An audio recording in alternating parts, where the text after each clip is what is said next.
Halo, assalamualaikum warahmatullahi wabarakatuh. Gue Muhammad Firdaus Oyo WSH, atau yang biasa dipanggil pengacara Cowboy. Alhamdulillah malam ini gue mau cerita sedikit tentang pengalaman gue di dunia aktivis. Ini sih cerita sedikit gambaran ya, sekaligus motivasi buat seluruh orang bahwa hidup itu jangan disesali, hidup itu harus dijalani, dan semua kegiatan yang ada kita harus jalani dengan legowo dan ikhlas. Kenapa gue bilang harus legowo dan ikhlas? Karena selama ini gue ngejalanin organisasi ya dari tahun 2000 sekian ya. Dulu sih gue tahun 90-an udah pernah jadi ketua-ketua di Karang Taruna, dimanapun ya, termasuk di keorganisasian sekolah, siswa dan lain-lain. Akhirnya ujung-ujungnya gue ikut di Laskar Merah Putih, ikut di Forpek Nusantara, Pendekar Banten, TTKDH, gue ikut di Aliansi Indonesia. Akhirnya seiring berjalannya waktu, gue bikin organisasi sendiri namanya Lembaga Komunitas Pengawas Korupsi. Orang semua di organisasi kalau mikirin perjalanan organisasi itu sangat pahit. Karena apa? Anggarannya nggak ada.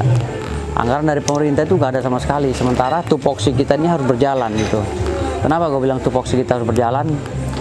Contoh sekarang gue Lembaga Komunitas Pengawas Korupsi, atau biasa disebut Lembaga KPK. Gue harus mengawasi koruptor di seluruh Indonesia. Gue harus mendata dana anggaran negara apakah sesuai yang dikucurkan dari daerah, dari pusat sampai ke daerah, dana APBN atau APBD, sesuai dengan kebijakan yang gue dapat dari Kemenkumham ya, dan Kemendagri. Itu izin yang keluar untuk organisasi gue, Lembaga Komunitas Pengawas Korupsi atau Lembaga KPK. Kenapa gue bilang begitu? Gue bilang sama kawan-kawan semua, kalau ingin berorganisasi jangan patah semangat, jangan menjalankan organisasi pakai otot ya. Banyak ormas-ormas sekarang ini yang memang dijalankan dengan otot, tidak pakai akal pikirannya, tidak pakai otak. Gue sih mau sharing-sharing pengalaman ya. Dulu gue pertama kali mendirikan lembaga KPK ini 3,5 tahun lalu lah ya, sekitar tahun 2014, 2015, 2013 sih pertama kali gue menghubungi salah satu pejabat KPK untuk mendirikan namanya Garda KPK ya, Gerakan Pemuda Komunitas Pengawas Korupsi dulunya. Tapi Gardanya gue hapus jadi KPK aja. Pahit banget pada saat itu, gue masih benar-benar nol ya. Gue mimpin, gue ketua umum dan anggota gue hanya 4 orang. 4 orang pada saat itu. Ada kawan-kawan gue 4 orang yang memang sangat disayangkan sekali ya. Mereka tidak bergabung lagi sama gue karena kesibukannya. 4 orang itu sebelum sekarang ini mengakar ke seluruh Indonesia, karena perwakilan kita 22 provinsi ya di seluruh Indonesia, dan berapa ratus DPC yang udah kita bentuk selama 3,5 tahun. Dan untuk merawat itu pun kita harus penuh dengan kesabaran. Kenapa kita harus penuh dengan kesabaran? Karena banyak sekali ujian-ujian yang memang dihadapi oleh kita. Berapa tahun lalu gue menjalankan organisasi pahit banget. Di sela-sela dana pembinaan gak ada, apalagi organisasi baru dibentuk oleh gue kan. Organisasi ini belum 3 tahun ya, karena menurut peraturan Mendagri kan 3 tahun baru dapat pembinaan ya. Tapi kita harus melawan koruptor, harus melawan kerasnya ormas-ormas yang memang mendukung sebagian koruptor. Akhirnya gue merasa bahwa kok kayaknya berat banget gitu loh, ngawasin korupsi ini, ngawasin koruptor ini berat banget. Di saat nggak ada anggaran, kita harus berjalan di seluruh Indonesia. Gimana caranya gue sebagai ketua umum memberikan keyakinan kepada anggota gue, memberikan brainwash kepada anggota gue bahwa korupsi ini adalah bertentangan dengan nilai-nilai luhur agama ya, agama yang diajarkan oleh kita, seluruh agama yang diajarkan oleh para pemuka agama kepada kita, itu seluruhnya menentang adanya korupsi, menentang adanya koruptor. Nah, maka dari itu kita gimana caranya membintek mereka, memberikan pemahaman mereka bahwa ini korupsi adalah kejahatan nomor 1 di Indonesia. Karena korupsi orang bisa maling, karena korupsi orang berbuat kejahatan, kan korupsi orang sempit ruang gerak untuk mencari kerja, karena korupsi orang akhir jadi teroris, karena korupsi orang jadi bandar narkoba. Akhirnya di sini gue nggak patah semangat juga ya, gue nggak patah semangat. Gue akhirnya memberikan motivasi kepada mereka agar teruslah semangat memberantas koruptor walaupun kita tidak mempunyai dana.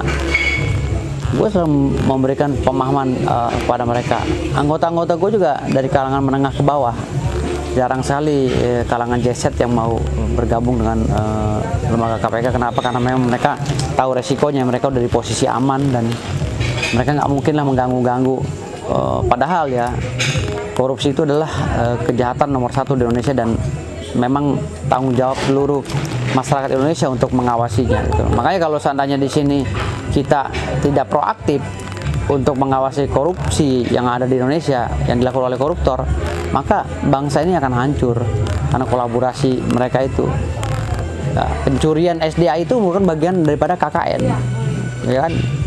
Kolusi, korupsi dan nepotisme.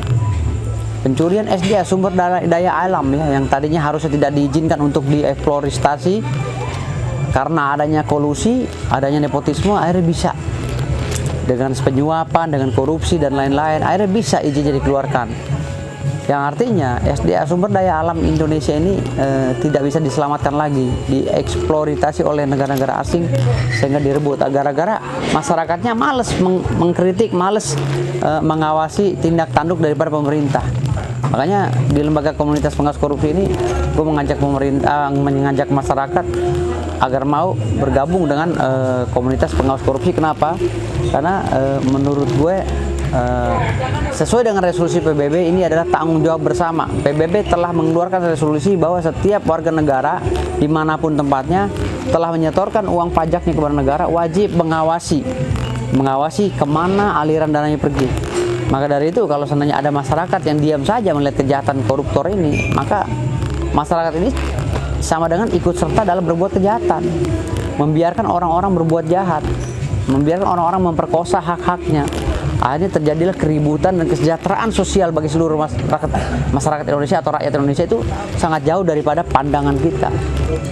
Gitu loh. Makanya saya bilang tadi di sini, kalau nggak peduli, kita nggak peduli kepada negara kita, siapa lagi yang mau peduli pada negara kita?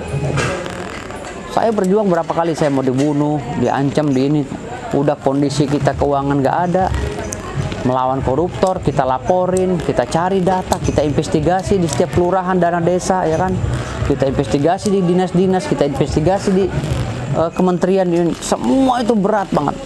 Ditambah lagi sekarang ini bintek internal yang dilakukan oleh para pejabat ya, diduga dilakukan oleh para pejabat ya. Isi binteknya adalah gimana caranya mengelabui rakyat agar uang negara, agar anggaran negara ini bisa dicuri oleh mereka dengan sistem. Itu yang bahayanya. Ya contoh kecil aja, dulu tender ya, proyek 10 miliar misalnya di satu dinas, dulu di tender, sekarang dipecah jadi PL, penunjukan langsung, dipecah-pecah dengan item yang sama. Ya, akhirnya semua korupsi ya. Menjadi menjadi hal yang biasa di mata masyarakat Indonesia, dan masyarakat Indonesia membiarkan hal itu terjadi, padahal itu sangat membahayakan posisi kesejahteraan bangsa. Maka ketika bangsa itu tidak sejahtera, disintegrasi ya, perpecahan ya kan, kehancuran bangsa, perang saudara akan bisa terjadi karena tidak sejahtera. Kenapa tidak sejahtera? Karena anggarannya dicuri oleh tikus-tikus ini. Kalau kalian tidak memahami ini dan tidak membantu kami, sulit sekali kami bergerak. Di saat kami bergerak, kalian enak tidur, enak lelap tidur. Kami tiap hari diancam, ingin dibunuh. Ya kita bisa lihatlah Novel Baswedan aja, yang memang pejabat KPK yang dilindungi oleh negara, masih bisa kecolongan. Gimana anggota organisasi seperti kita, anggota anti rasuah seperti kita, selalu diancam, diintimidasi. Kacau nih. Tapi kalau kita nggak nekat, kita nggak bisa menghambat ini semua. Kalau tidak ada orang-orang peduli seperti kita ini, negara ini pasti hancur. Karena sekarang ini pemuda-pemudanya udah diracuni oleh narkoba, sudah diracuni oleh free sex dan lain-lain. Akhirnya mereka tidak mau lagi simpati kepada pemberantasan korupsi. Sulit sekali. Makanya saya minta kepada masyarakat untuk mendukung program kita ini. Bantulah kami, karena kami telah mempunyai izin di Kemenkumham untuk mengawasi koruptor, kebijakan publik kita awasi, ya kan, mengawasi dana APBN APBD.